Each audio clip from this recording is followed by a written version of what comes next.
Growing up, I always knew that my younger sister Emma was the golden child in our family. She had those big blue eyes and that innocent smile that could melt anyone's heart, especially our father's. While I was the responsible older daughter who helped with household chores and maintained good grades without much fanfare, Emma was the one who received praise for every small accomplishment and got away with practically everything. My name is Janet, and I am about to tell you the most shocking story of family betrayal and the sweetest revenge that followed. This tale will make you question everything you think you know about the people closest to you. Our mother passed away when I was 16 and Emma was 12. From that moment on, our father Robert seemed to pour all his love and attention into Emma, as if trying to compensate for the loss she had suffered. I understood his reasoning, but it hurt nonetheless to watch how differently we were treated. When Emma wanted expensive clothes, she got them. When she wanted to attend expensive summer camps, the money was found. Meanwhile, I worked part-time jobs throughout high school to buy my own necessities. Despite this inequality, I loved my sister deeply. I protected her from bullies, helped her with homework, and genuinely wanted the best for her. I thought that as we grew older, things would balance out, and we would become closer as adults. How wrong I was. Emma grew up believing the world owed her everything. She developed a sense of entitlement that was truly staggering. In college, she changed majors 4 times, each change requiring additional years and money. She dropped out of 3 different programs, always blaming the professors or the curriculum for her failures. Meanwhile, I had worked my way through nursing school, graduated with honors, and started building a solid career in healthcare. After college, Emma moved back home with our father, claiming she needed time to find herself.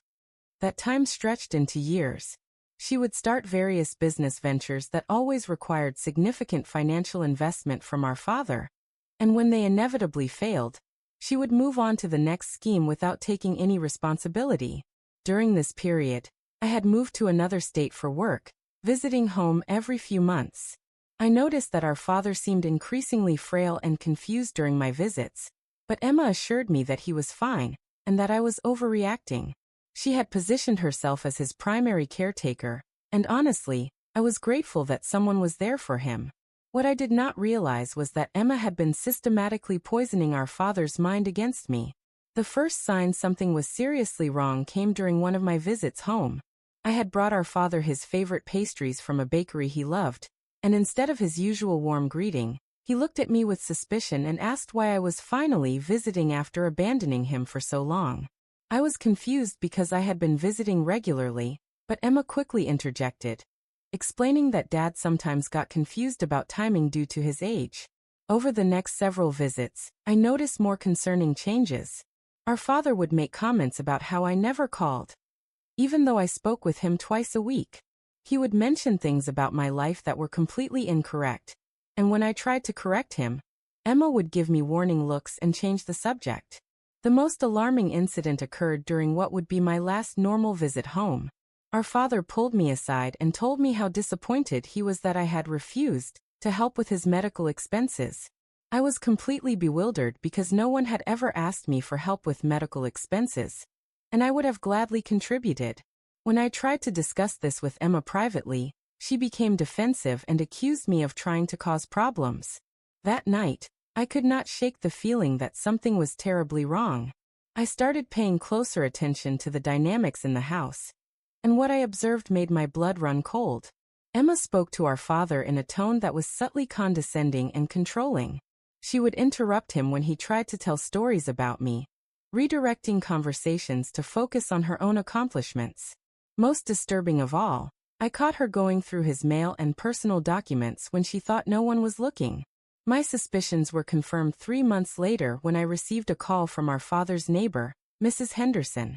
She was an elderly woman who had been friends with our family for decades, and she was deeply concerned about what she had been witnessing. Mrs. Henderson told me that Emma had been telling people in the neighborhood that I had abandoned our father and refused to help with his care or expenses.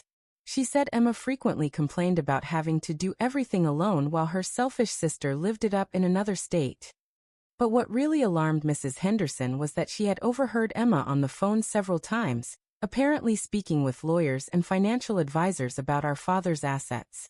The conversation with Mrs. Henderson was the wake-up call I desperately needed. I realized that I had been naive and trusting while my sister had been playing a much more sinister game. I immediately took time off work and drove home, telling Emma I was concerned about Dad's health and wanted to spend more time with him. During this extended stay, I began documenting everything I observed. I kept detailed notes about our father's mental state, Emma's behavior, and any conversations that seemed significant. What I discovered was far worse than I had imagined. Emma had been systematically isolating our father from anyone who might contradict her narrative about me. She had convinced him to change his phone number, and had not given me the new one, instead routing all my calls through her phone, and sometimes not passing along my messages. She had also been intercepting my letters and cards, which explained why our father thought I never contacted him. But the financial manipulation was the most shocking discovery of all. While going through some papers that were left on the kitchen counter, I found documents that revealed Emma had convinced our father to add her name to all his bank accounts as a joint owner. She had also somehow obtained power of attorney over his finances and medical decisions. The most devastating discovery came when I found a copy of a new will that had been drafted just 6 months earlier. In this will, Emma was designated as the sole beneficiary of our father's estate, which included the family home, his life insurance policies, and his retirement accounts. The will stated that I was being excluded because I had abandoned the family and refused to provide care or support during his time of need. I knew this was not our father's true feelings speaking. This was Emma's manipulation at work, but proving it would be challenging. I realized I needed to be strategic and gather irrefutable evidence before confronting anyone. I decided to extend my stay indefinitely, telling Emma and our father that I had taken a leave of absence to help care for him. Emma was clearly uncomfortable with this arrangement, but she could not object without appearing selfish. Over the next several weeks, I began recording conversations using my phone.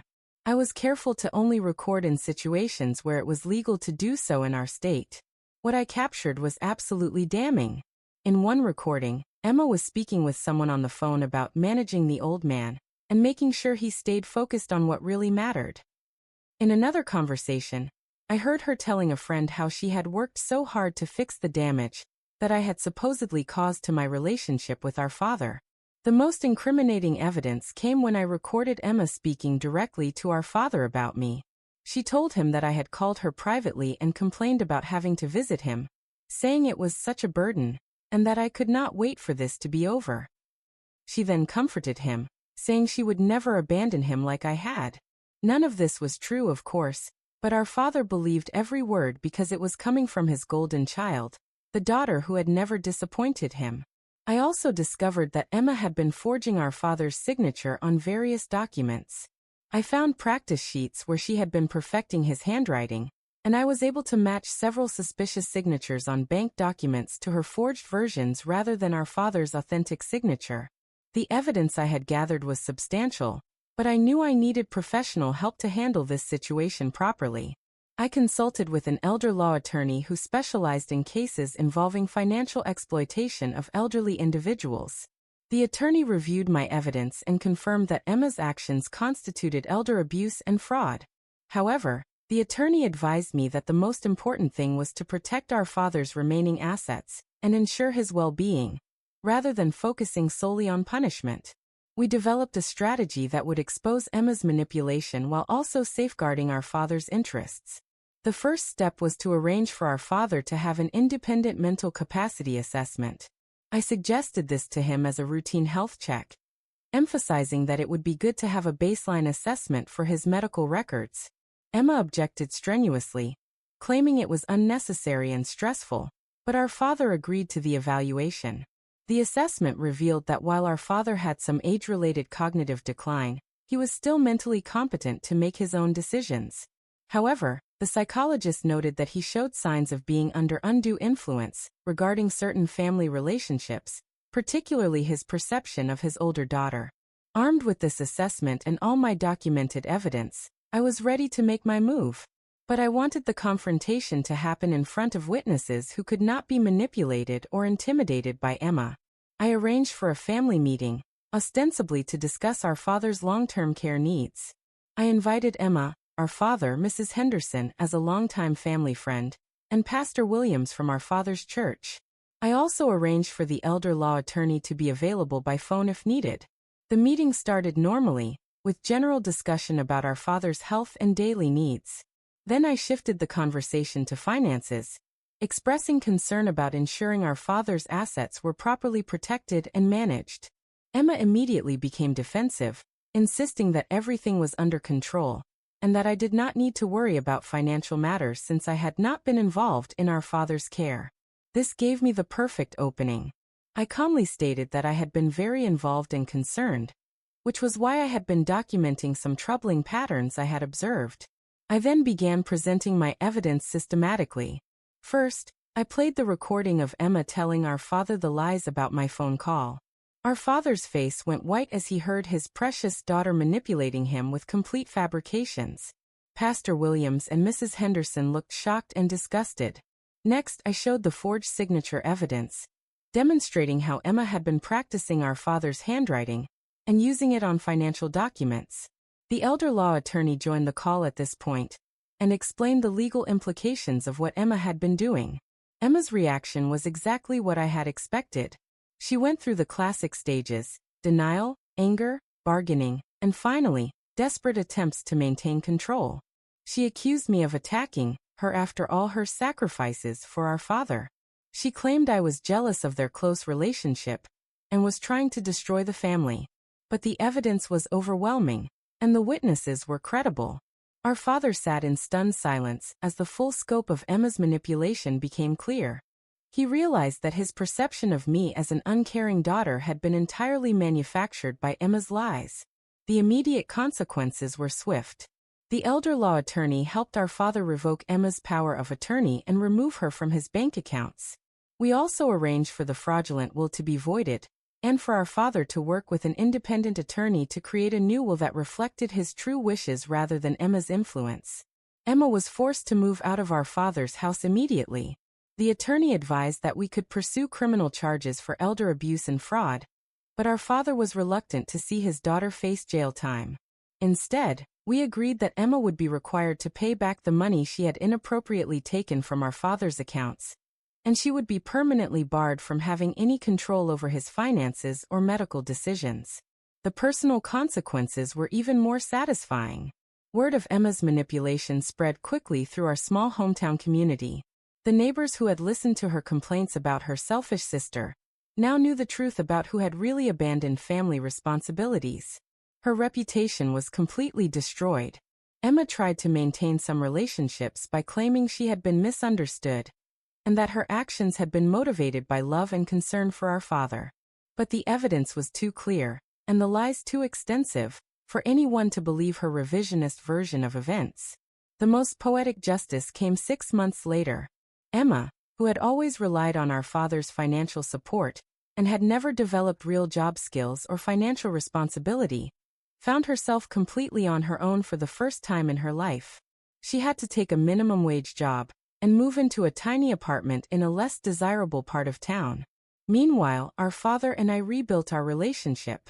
He was deeply ashamed of how easily he had been manipulated and how poorly he had treated me based on Emma's lies. We spent countless hours talking, and I helped him understand that Emma's manipulation had been sophisticated and deliberate. He should not blame himself for falling victim to someone he trusted completely.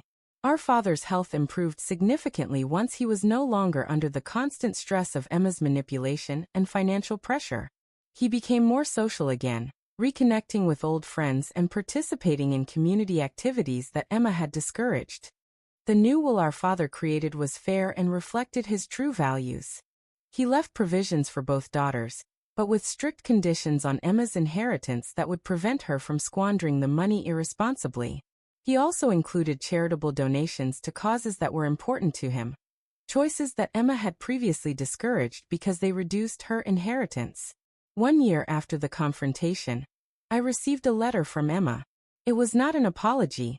Emma was still too narcissistic and entitled for genuine remorse. Instead, it was a bitter screed blaming me for destroying her life and claiming that everything she had done was out of love for our father. The letter actually made me smile because it confirmed that Emma still did not understand the gravity of what she had done. She still saw herself as the victim in this situation, which meant she had learned nothing and was likely to repeat similar patterns in future relationships. Our father passed away peacefully 2 years later, surrounded by people who genuinely loved him rather than those who saw him as a source of money and control. Emma attended the funeral, but was clearly uncomfortable with the cold reception she received from community members who remembered her manipulation. During the reading of the will, Emma was shocked to discover that while she did receive an inheritance, it was structured as a trust with strict oversight to prevent her from wasting the money.